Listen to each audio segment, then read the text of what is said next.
नमस्कार, स्वाभिमानी न्यूज चॅनलच्या बातमीपत्रात आपले स्वागत। धुळे पुणे स्वतंत्र रेल्वे सेवा सुरू करण्याची मागणी मी धुळेकर संघटनेचे जिल्हा प्रशासनाला निवेदन। धुळे ते पुणे दरम्यान स्वतंत्र रेल्वे सेवा तातडीने सुरू करण्यात यावी अशी मागणी मी धुळेकर संघटनेने केलेली असून त्या संदर्भात धुळे जिल्हा अधिकाऱ्यांना आज निवेदन सादर करण्यात आले।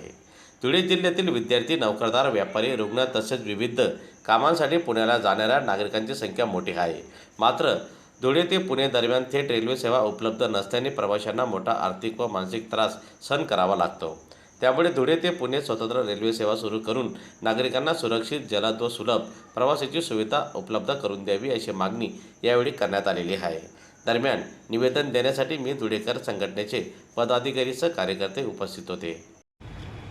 धुळ्याहून दररोज मोठ्या संख्येने धुळे व पुणे धुळे असा प्रवास हजारोच्या संख्येने नागरिक करत असतात। यात विद्यार्थी, व्यापारी तसेच वैद्यकीय कामासाठी पण खूपशी लोक करत असतात। यासाठी धुळे ते पुणे आणि पुणे धुळे ही रेल्वे होणे अत्यंत गरजेचे आहे। काही वर्षापूर्वी धुळ्याहून पुणे ही जे 2 बोग्या चालत होत्या व त्याला अतिशय चांगला प्रतिसाद होता। तर अशी जी रेल्वे जर सुरू झाली स्पेशल तर ह्याला भरभरून प्रतिसाद मिळेल आणि महत्त्वाचे म्हणजे पूर्ण धुळे पंचक्रोशी परिसरातील नागरिकांना याचा खूप फायदा घेता येईल। कारण की सगळ्यांना खूप त्रास होतो आणि जे तिकीटही जे असते बाकी माध्यमांचे हे खूप महाग असतात।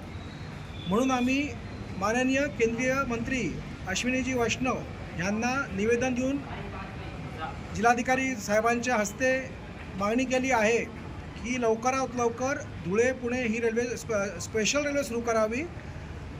काही वर्षापूर्वी धुळे मुंबई रेल्वे सुरू झाली, त्यालाही प्रतिसाद अतिशय उत्तम आहे। त्याच धर्तीवर धुळे पुणे रेल्वे अत्यंत तातडीने सुरू होणं गरजेचं आहे। त्यामुळे धुळे तालुक्याचा, धुळे जिल्ह्याचा चेहरामोहरा बदलू शकतो। कारण की या रेल्वेमुळे जो उद्योग येतील त्यांनाही खूप याचा चांगला प्रतिसाद मिळेल, त्यांनाही फायदा होईल। म्हणून ही रेल्वे लवकरात लवकर सुरू करावी अशी मागणी आम्ही जिल्हाधिकाऱ्यांच्या हस्ते केंद्रीय मंत्री माननीय अश्विनीजी वैष्णव यांना केली आहे।